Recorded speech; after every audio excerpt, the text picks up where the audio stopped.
Thank you.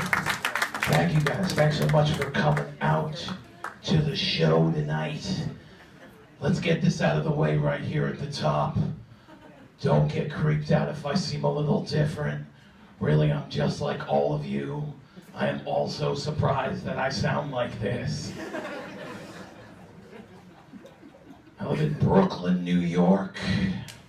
Thank you.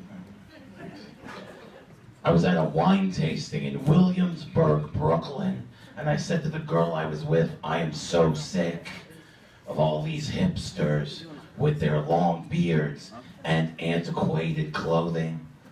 She said to me, you know, these are all Orthodox Jews. You can tell you're a disappointment to your entire people when you need your Presbyterian blind date to remind you that you invited her to your nephew's circumcision. Now, Brooklyn is the center of where nostalgia meets technology.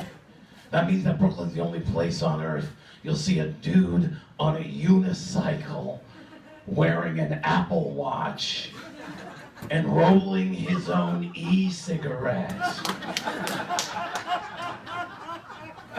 But see, in Brooklyn, we don't call it an e-cigarette. It's a nicotine delivery system. But to me, that just sounds like one of those old cigarette machines. You guys know the ones where you put your money in the slot, you pull the lever, and your lungs fall out?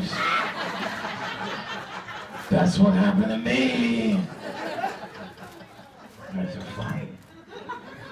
Like Gary said, I travel a lot for comedy. I went to Paducah, Kentucky 5 times to do comedy. But everybody I meet in Paducah, Kentucky started doing comedy so that they could get the fuck out of Paducah, Kentucky. There's nothing to do there.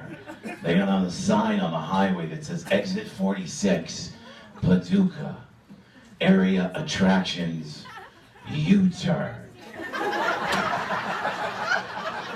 That means the only reason to get off the highway in Paducah, Kentucky is to turn around and get the fuck out of Paducah, Kentucky. Everywhere I go in this country, there's a bar with like a random adjective followed by a weird animal in its name. Right? Like in Chicago, they got this place called the Horny Toes. And then in Indianapolis, it's the Thirsty Donkey. But the crazier these names get, the more these people like to party. Which is why I can guarantee that nobody parties harder than the folks in Columbus, Mississippi at the Sexually Ambiguous Wombats. You've been there, I see. Nice place to pick up a date. Is that where you know? I like that. That's fun. One time I went to Pittsburgh. I didn't mean to. I was trying to get to Philly, but I missed. So I'm walking around downtown Pittsburgh taking pictures of that ridiculous glass castle they got there. Security guard comes up to me and says, "Excuse me, sir, but you are not allowed to take pictures of this building. It's a precaution against terrorism." He said, "Do you realize that we are in Pittsburgh? No one from ISIS is going to attack Pittsburgh, because no one from ISIS has ever heard of Pittsburgh. The only way a terrorist is going to fly a plane into one of these buildings would be by accident. They'd be like, shit, we were trying to hit Philly, but we missed."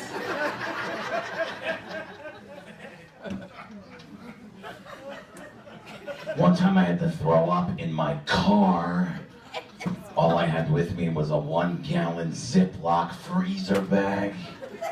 Let me tell you, I filled that thing up all the way, and there were no leaks. So naturally, I'm starting to think that Ziplock is missing a huge advertising opportunity. Right? Ziplock will store your food when your stomach doesn't want to. Ziplock, we've got you covered no matter what comes up. So last one's my favorite. Here we go. Ziplock. Don't wait. Regurgitate.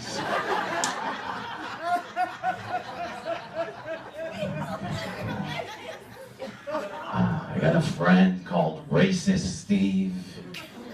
He hates it when we call him that because his name is Bob.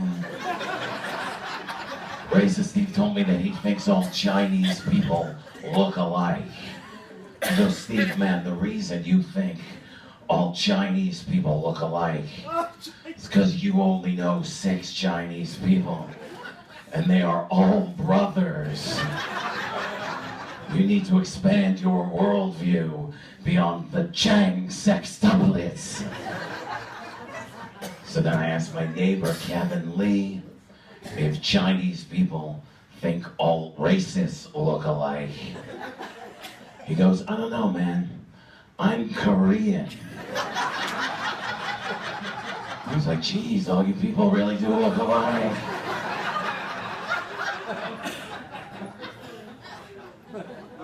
I went to Dallas. I got one of them JFK Pez dispensers.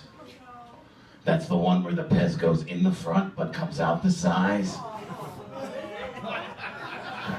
All right, look, I know that joke doesn't always hit. So I got a guy on the other side of the room to tell it from a different angle.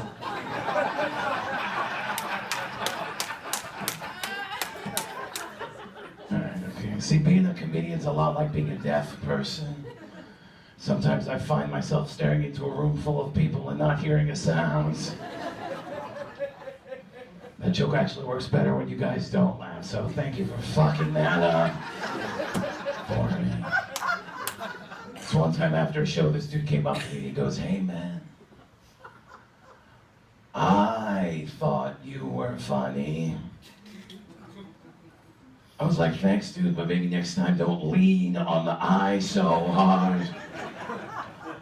You just be like, I thought you were funny. He goes, all right, well, I thought you were funny. Another time this dude goes, hey man, where do you get your joke ideas? I was like, mostly from stupid questions people ask me after the show. He thought I was kidding, but I think I just proved that I wasn't. I went to one of them autism events. They had us wearing these little puzzle pieces on our lapel to show support for the autistic children. But it seems to me that the worst thing that you could do to an autistic child would be to take away one of their puzzle pieces.